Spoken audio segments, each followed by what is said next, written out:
இந்த குட்டி பையன் ரெட் கலர்ல ஒரு லைட் க்ளோவா வருதா பாக்குறான். அங்க ஒரு முட்டை இருக்கு, அதை எடுத்து கையில வச்சு பாத்துட்டு இருக்கான். அப்ப அதுல இருந்து ஒரு குட்டி ஆமை வருது. அதோட வயித்துல ஒரு ரெட் கலர் மார்க் இருக்கு.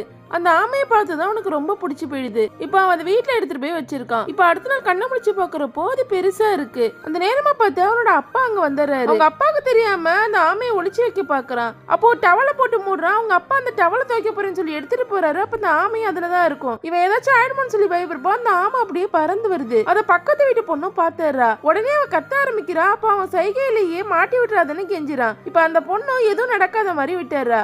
இப்ப இந்த பக்கத்து வீட்டு பொண்ணு அந்த ஆமையை பத்தி ஒரு பேப்பர்ல இருக்கிறத காட்டுறா. அது ஒரு சாதாரண ஆமை இல்லைன்னு, அது பெரிய தெய்வ சக்தி உள்ள ஆமைன்னு போட்டிருக்கு. இப்போ நாளாக அந்த ஆமை பெருசாயிட்டே இருக்கு. இப்போ இதுக்கு மேல இதை வீட்டுல வச்சுக்க முடியாதுன்னு கொண்டு போய் கடல்ல விட்டுறான். இப்போ அதுக்கப்புறம் தான் ஒரு பெரிய பிரச்சனையே வருது. அது என்னன்னா, அந்த சின்ன பையன் இருக்க ஊரை ஒரு பெரிய மான்ஸ்டர் வந்து தாக்க ஆரம்பிக்குது. அப்ப எல்லாருமே என்ன பண்ணு யோசிக்கிறப்போ அப்ப அந்த ஆமை அங்க வருது. அது வாயிலிருந்து நெருப்ப கக்குது. உடனே அந்த மாஸ்டர் அங்கிருந்து ஓடி போய் தண்ணிக்குள்ள விழுந்துருது. அந்த ஆமை அதிக சக்தியை பயன்படுத்துறதால மயக்கம் போட்டு விழுந்து அந்த ஆமை இவங்க எல்லாரையும் காப்பாத்துச்சுன்னு கூட பார்க்காம அதை கொண்டு போய் ஆராய்ச்சிக்காக வச்சிருக்காங்க. இப்ப இந்த சின்ன பையன் எவ்வளவு தடுத்து பாக்குறான், ஆனா அவனால முடியல. ஆமையோட உடம்புல நிறைய ஒயர்லாம் மாட்டி செக் பண்ணிட்டு இருப்பாங்க. அப்ப அந்த ஆமை கண்ணை முழிச்சு பாக்குது. இப்ப அதே நேரத்துல செத்து போகாம மறுபடியும் வருது. இப்ப அந்த ஆமை இருக்க இடத்துக்கே வந்துருது. இப்ப இந்த ஆமையும் சண்டை போட ஆரம்பிக்குது. ஆனாலும் அதால முடியல.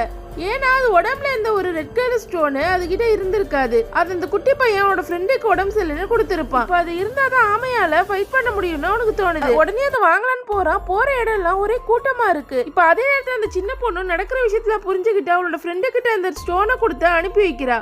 அந்த ஃப்ரெண்டு மற்ற ஃப்ரெண்ட்ஸ் கிட்ட ஒன்னொன்னா கொடுத்து கடைசி அந்த பையன் கிட்ட அந்த ஸ்டோன் வந்துருது. இப்போ அந்த ஆமையை அந்த மாஸ்டர் சாவடிக்க போற நேரமா பார்த்து இந்த குட்டி பையன் அந்த ஆமையோட வாயில இந்த ஸ்டோனை தூக்கி போட்டுறான். இப்போ அந்த ஆமைக்கு மறுபடியும் சக்தி கிடைச்சிடுது. இப்போ ஒரே ஒரு முறை தான் அது வாயில இருந்து நெருப்ப கக்குது. உடனே அந்த மாஸ்டர் அந்த இடத்துலயே சாம்பல் ஆகிடுது. மறுபடியும் அந்த ஆமை அதிகப்படியான சக்தியை பயன்படுத்தால மயக்கம் போட்டு விழுந்துடுது. இப்போ அந்த சயின்டிஸ்ட் எல்லாம் கொஞ்சம் கூட நன்றி இல்லாம மறுபடியும் அந்த ஆமையை கொண்டு போய் ஆராய்ச்சி பண்ண ட்ரை பண்றாங்க. உடனே அந்த ஊர்ல இருக்க எல்லா குட்டி பசங்களும் வந்து ப்ரொடெஸ்ட் பண்ண ஆரம்பிக்கிறாங்க.